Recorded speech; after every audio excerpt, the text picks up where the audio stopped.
लोकसभा निवडणुकीच्या तिसऱ्या टप्प्यासाठीचा प्रचार रविवारी संध्याकाळी 5 वाजता संपला। महाराष्ट्रातल्या 11 जागांसाठी मंगळवारी म्हणजेच 7 मेच्या दिवशी मतदान होणार आहे। उद्धव ठाकरेंच्या सभांचा धडाका रविवारपर्यंत दिसून आला।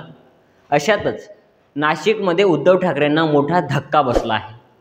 रविवारी मध्यरात्री 2:30च्या सुमारास ठाकरेंचा विश्वासू नेता शिवसेनेत आला आहे। मुख्यमंत्री एकनाथ शिंदेंच्या उपस्थितीत या नेत्याने पक्षप्रवेश केला असून त्यामुळे उद्धव ठाकरेंचं नाशिकचं टेन्शन वाढल्याची चर्चा आहे। नमस्कार, मी रामेश्वर जामगे, राजमुद्रा न्यूज लाईव्ह मध्ये आपलं मनपूर्वक स्वागत करतो। आता पाहूया नेमकं कुठल्या नेत्याने सोडली उद्धव ठाकरेंची साथ। नाशिकमधले ठाकरे गटाचे निष्ठावान कार्यकर्ते विजय करंजकर यांनी उद्धव ठाकरेंना जय महाराष्ट्र केला आहे आणि पहाटे 2:30च्या सुमारास मुंबईतल्या बाळासाहेब भवन या ठिकाणी उद्धव ठाकरेंना सोडचिठ्ठी देऊन एकनाथ शिंदेंच्या शिवसेनेत जाहीर प्रवेश केला आहे। यावेळी दादा भुसे उपस्थित होते। विजय करंजकर यांनी शिवसेनेत प्रवेश केल्यानंतर उद्धव ठाकरेंवर जोरदार टीका त्यांनी केली आहे। त्यावेळी विजय करंजकर म्हणाले, मी माझ्या पदाचा राजीनामा देऊन मुख्यमंत्री एकनाथ शिंदेंच्या उपस्थितीत शिवसेनेत प्रवेश केला आहे। नाशिकमधून लोकसभा निवडणूक लढवण्यास मी इच्छुक होतो। मला आश्वासन देऊनही ते टाळलं गेलं। ज्या माणसाचं नावही चर्चेत नाही अशा माणसाला उमेदवारी देण्यात आली। आता गद्दार कोण आहे हे मी दाखवून देईल। ठाकरे गटाच्या शिवसेनेत तत्व आणि सत्व दिसत नाही। ज्याने माझा घात केला आहे त्यांना येणाऱ्या काळात कळेल। हे लोक एकनाथ शिंदेंना गद्दार बोलत आहेत, परंतु खऱ्या अर्थाने गद्दार पडद्याआड लपले आहेत। त्यांचा चेहरा पडदा फाडून मी समोर आणणार आहे, असं विजय करंजकर यांनी म्हटलं। त्यावेळी मुख्यमंत्री एकनाथ शिंदे म्हणाले, आज विजय करंजकर आणि त्यांचे सहकारी बाळासाहेबांच्या विचारांचे शिवसेनेत आले आहेत। मी त्यांचं मनापासून स्वागत करतो आणि त्यांनी त्यांच्या भावना व्यक्त केल्या आहेत।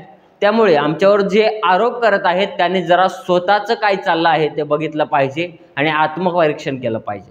त्यानंतर दुसऱ्यावर आरोप करायला हवे, असा टोला एकनाथ शिंदेंनी उद्धव ठाकरेंना लगावला। विजय करंजकर यांना आलेला अनुभव अनेकांना तिकडे आला आहे। तुम्ही त्यांच्याबरोबर होतात तोपर्यंत निष्ठावान होतात, आता इकडे आल्यावर ते तुम्हाला कचरा म्हणतील, कारण त्यांची वृत्ती अशीच आहे। 13 खासदार, 40 आमदार, शेकडो कार्यकर्ते, नगरसेवक, पंचायत समिती सदस्य हे सगळे लोक येत आहेत। हे सगळे लोक चुकीचे आणि एक माणूस बरोबर असं होऊ शकतं का, असा प्रश्न देखील त्याने त्यावेळी विचारला। मी काही त्यांना सल्ले देत नाही, त्यांच्यासारखं माझं नाही, ते तर सुप्रीम कोर्टालाही सल्ले देतात। आज काही लोक शिवसेनेत आले आहेत, पुढच्या 2 दिवसात अनेक पदाधिकारी आणि कार्यकर्ते आमच्या बरोबर येतील याचा आम्हाला विश्वास आहे। ज्या वेदना आज करंजकर यांनी व्यक्त केल्या आहेत त्यांचं समोरच्यांना काही वाटत नाही।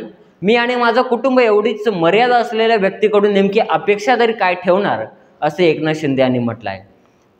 त्याचबरोबर ह्या गोष्टी किंवा या पक्षातून त्या पक्षात येणं हे महाराष्ट्राच्या राजकारणाला काही नवीन गोष्ट नाही। त्यामुळे अशाच राजकीय, सामाजिक, सांस्कृतिक, शैक्षणिक आणि कृषी क्षेत्राशी निगडित घडामोडी पाहण्यासाठी राजमुद्रा न्यूज लाईव्हला सबस्क्राईब करा आणि तुमचे मतं कमेंटच्या माध्यमातून कळवा। धन्यवाद। मनोरंजनाचं प्रबोधन, करमणुकीचं उद्बोधन, बातमी अचूक, माहिती बिनचूक पाहत रहा राजमुद्रा न्यूज लाईव्ह।